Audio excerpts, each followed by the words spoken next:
Gan is the second largest island of the atoll, after Hithadhoo, and measures 2,561 square kilometers 0.87 sq mi in area. Gan was formerly inhabited, but its inhabitants were moved to neighbouring islands after the British naval and airbase was built.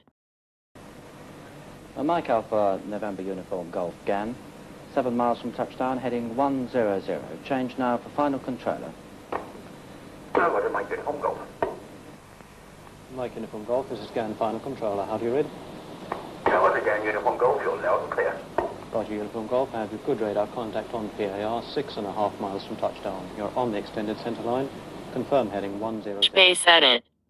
In 1941, during the Second World War, the Royal Navy established a base port, an isolated island base with a safe, deep anchorage in a suitably strategic position was required, and Addu met the requirements. Once available, its facilities were used extensively by the fleet. Royal Navy engineers landed in August 1941 from HMS Guardian to clear and construct airstrips on Gan for the fleet air arm.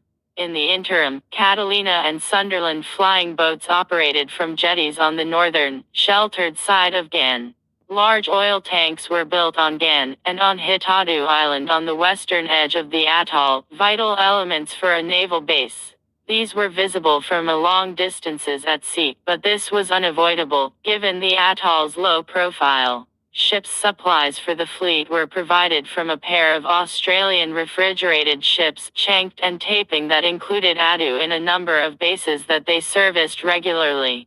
3 times these ships replenished 40 or more ships of the Eastern Fleet. Several large Australian Imperial Force troop convoys also refueled at Addu on their way from Aden to Fremantle, Western Australia.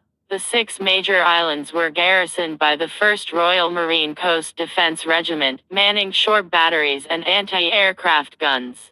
To facilitate the defense, causeways were built connecting the western islands of Gan, Abu Hira, Maradu and Hithadhoo, and, much later in the war, they were linked by a light railway. Addu was an unpopular posting due to the hot, humid climate, lack of recreational facilities and lack of socializing with the local population. The Japanese remained unaware of the base's existence until their plans for expansion in Southeast Asia had come to nothing, even during their carrier raids in the Indian Ocean in April 1942. Later in the war, submarine reconnaissance established the base's existence. Despite openings into the lagoon being permanently closed by anti-submarine nets, the German U-boat U-183 torpedoed the tanker, British Loyalty, in March 1944. She had been previously torpedoed and sunk at Diego Suarez in May 1942, but was raised and towed to Addu for use as an oil storage vessel. This was a long-range shot from outside the atoll through a gap in the anti-torpedo nets. Although seriously damaged, the tanker did not sink. She was not fully repaired, but kept as a Ministry of War transport oil fuel storage vessel. There was significant oil pollution after this incident, and British personnel were used to clean the lagoon, but they were only partially successful. On 5 January 1946, British Loyalty was scuttled southeast of Hithadhoo Island in the Addu Atoll Lagoon. Despite the fact that she is still leaking oil, she has become a popular diving location. In 1957, the naval base was transferred to the Royal Air Force. From 1957, during the Cold War, it was used as an outpost, as RAF Gan.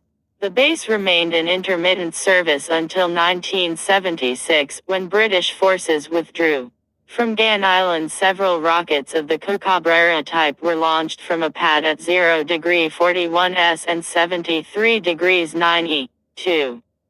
Most of the employees who had experience working for the British military spoke fluent English. When the base at Gan was closed for good, they turned to the nascent tourism industry for employment. As a result, there was an influx of Addu people to male seeking employment in the nearby resorts and also looking for education for their children.